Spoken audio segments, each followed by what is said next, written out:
Gender-based violence, discrimination, and gender inequality are common in major, developed, and developing countries.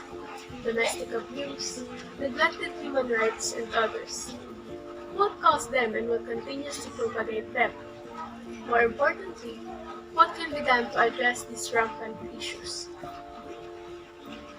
This synthesis video argues that the answer to this question is simply to learn more about the relationship between genders, specifically males and females, and their roles in society. Furthermore, it is argued that enlightenment about the past and the present will contribute in creating a better environment for both genders to thrive and succeed. And additionally, the video will tackle the potential sources of gender-based violence, the question if it is possible to live a good life without causing any damage to others with respect to differences, attaining our versions of success without considering the needs of others and personal situations, if whether or not people of different gender, status, and perspective experience the same privileges or disadvantages. According to a study, women face more domestic abuse than men. It is shown that men are more likely to repeat their crime of domestic abuse even after being arrested and released. Furthermore, men are more likely to use physical violence, threats, and harassment. On the topic of homicide, female domestic homicide victims tower over male victims. The lack of protective measures and the abundance of abuse of women in their households permeate in every country in the world. Why and where did this systematic abuse originate? Most modern civilizations are born from patriarchal societies, meaning that countries are formed by male leaders. Even to this day, men make up the majority of social, economic, and political positions in most countries. It is argued that due to the centralized power within social, economic, and political organizations, men are more protected in terms of laws and justice than women. This in turn has created an environment where men and women are stratified, causing great inequality between the two. As stated by Women's Aid et al., domestic abuse perpetrated by men against women is rooted in women's unequal status in society and is part of a wider social problem of male violence against women and girls. In our research with the University of Bristol, we found that sexism and misogyny set the scene for male abusive partners' coercive and controlling behaviors. Sexism and misogyny serve to excuse abusive behavior by men in intimate relationships with women and put up barriers to female survivors being believed and supported to leave abusive men. This agrees with Socrates' ideas in The Ring of Gyges, wherein people are only inclined to act just because of the presence of the force of law.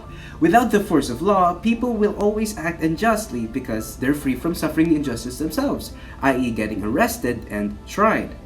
The lack of force from the constitutions that make up our countries to protect women serve as the main reason why domestic and other forms of abuse run rampant amongst females. If there were more laws to define the boundaries and heighten the legal repercussions of perpetrators committing abuse, there would be fewer occurrences of the said crime. Other examples where laws have become deterrents of crime include banning lead-based paints for residential use in 1978.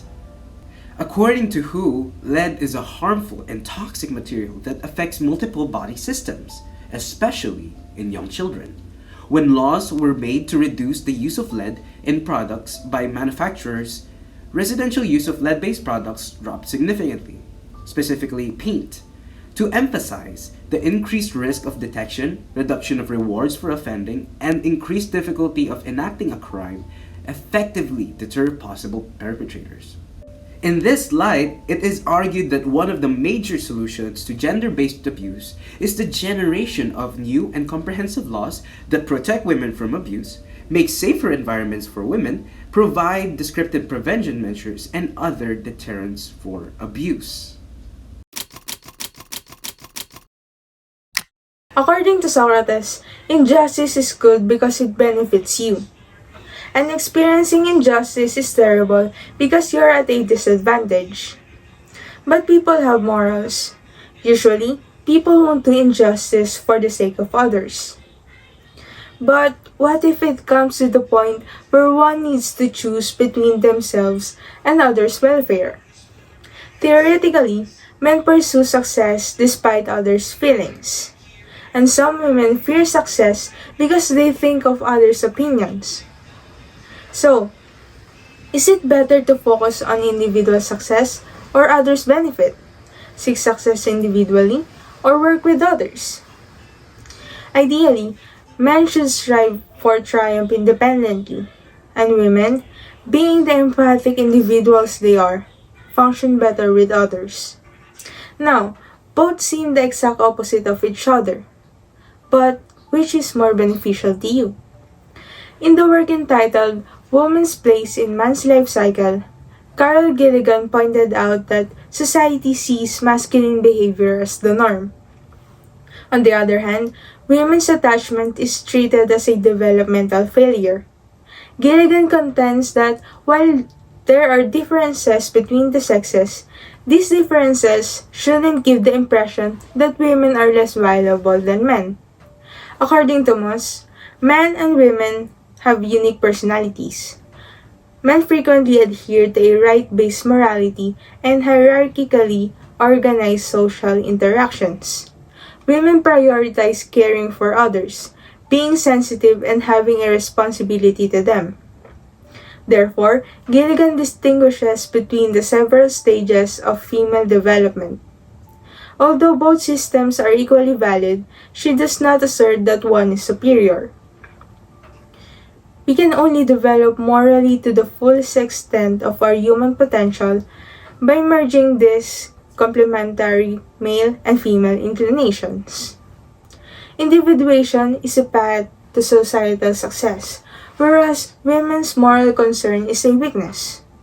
In this opposition, society will prosper more if people adopt individualism rather than collectivism. However, both principles have pros and cons. As claimed by Maluth, too much individualism leads to depression and even suicide, and too much collectivism leads to the death of individual identity and self-worth.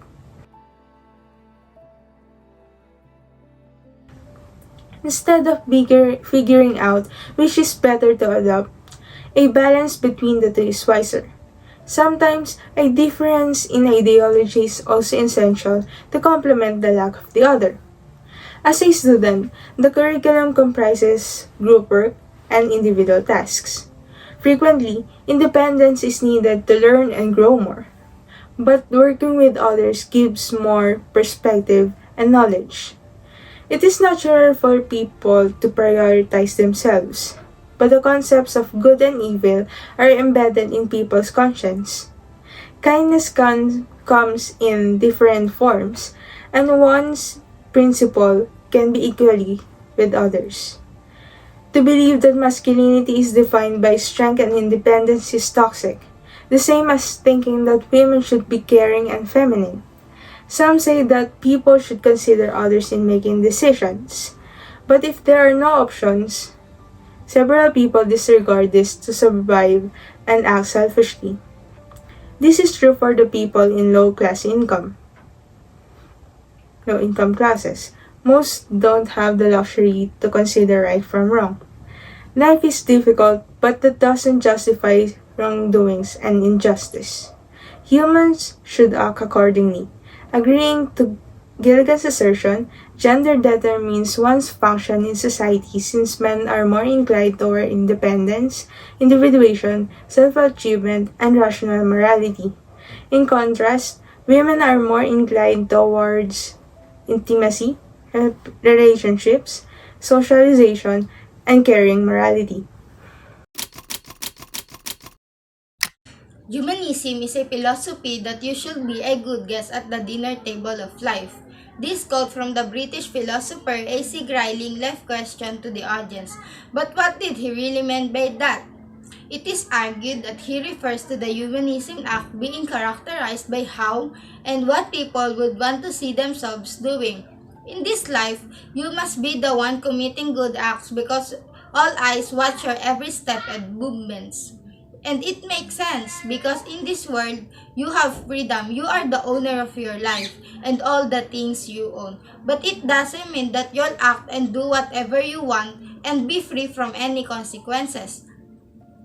Because of the difficulties brought on by our differences, such as gender, we sometimes find it difficult to be kind and sympathetic to others. For example, it is hard for men to agree and sympathize with women's decision. However, it is evident that being passionate and to be able to reach a compromise improves both your life and the lives of the other. It takes time to work to make decisions for oneself, but the alternative is to follow someone else's idealized version of living a good life. A good life includes happiness. So how can you truly be happy even our things are going well for you while millions of lives are broken, hundreds of millions lived in anguish, and others experience abuse and discrimination based on their gender? A happy life is also considered free from guilt or regret. These problem makers will never adopt a humanistic attitude and mindset, even up until humanity destroys itself. Men and women, as well as rich and poor, will remain to suffer. According to A.C. Grayling, a good life involves flourishing for oneself, which happens when a person has the freedom to consider the option and make decisions following their talents, the capacity to act by one's own talents and capabilities, and ability to choose in one's life without considering or being sensitive to the needs, wants, or effects of one's life on those of others. Therefore, a good life never seeks to actively harm other people. Every individual is free to do things that make them happy and enjoy their lives without hurting or harming others. You don't have to commit or do such evil things just to enjoy and appreciate life. So to people who commit abuse or specifically violence against women and others, are you having a good life knowing that you abuse someone? Everyone should believe that living without harming or abusing someone, treating others with respect, and avoiding gender discrimination are the greatest way to have a good life. So, after all of that, a few questions remain. One of which is, wouldn't learning more about our differences create a more significant gap between genders? Like, let's say it would lead to more stereotypes, discrimination, sexism, and misogynistic and misandrous ideals. Well, it is evident that one must not only learn more about each other. Through this knowledge, one begins to grow compassionate for the suffering of others, so that in turn, the other may grow to be compassionate to them, albeit unlikely. Furthermore, their differences shouldn't be grounds for alienation, but rather for connection and understanding. These differences are celebrated when one fills in for the other and vice versa. Another question in mind, in searching for a better or happy life, do we prioritize fixing gender inequality over other issues such as social and racial inequality? Considering other societal problems, it is crucial to have gender equality because most issues have similar aspects. If everyone were more conscious of other people's abilities and treated them equally, then there would be more peace and unity. Thus, individuals may experience a good life.